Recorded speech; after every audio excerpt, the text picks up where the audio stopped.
शेद्रोत में अभी अभी रॉकेट अटैक हुआ है और ये हम अभी अपनी कार में बैठे हुए थे और जैसे ही कार के अंदर हम थे, शेद्रोत के अंदर ही हम एंटर किए थे कि ये हमला हुआ है और इतना ज़बरदस्त अटैक हुआ है कि हम तुरंत किसी तरह से कार ड्राइवर ने किनारे की और हम कार से निकले।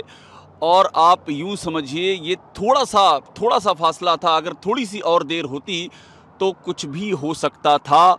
और शेद्रोत में हम दरअसल गए थे क्योंकि शेद्रोत के भीतर इज़राइल की जो सेना है उसका एक सेना का एक बड़ा भाग जो यहाँ पर तैनात है, वो अचानक हमने देखा कि उनका मूवमेंट शेद्रोत के भीतर हुआ है। हम उनके साथ थे, तब तक अचानक ये अटैक हुआ और काफ़ी देर तक रॉकेट के धमाके होते रहे। अचानक से कार से उतर करके हमने एक ओट ली और इस बीच में जो इज़राइल सेना के जो इज़राइल सेना का काफ़िला था वो भी तेज़ी से आगे की ओर बढ़ा और कुछ ही दूरी पर टैंक का मूवमेंट हो रहा है गाज़ा की तरफ। और इस बीच में चूँकि गाज़ा की ओर टैंक बढ़ रहे हैं इज़राइल की सेना के बड़ी तादाद में, इस बीच में शेद्रोत शहर को निशाना बनाया गया है।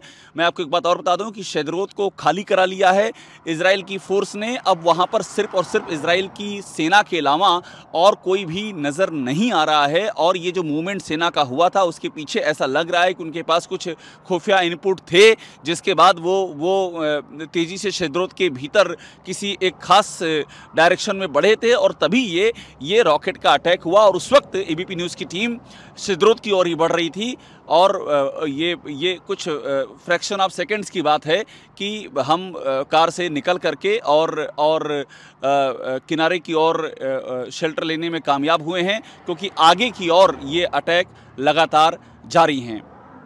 अभिषेक उपाध्याय, एबीपी न्यूज़, शेद्रोत।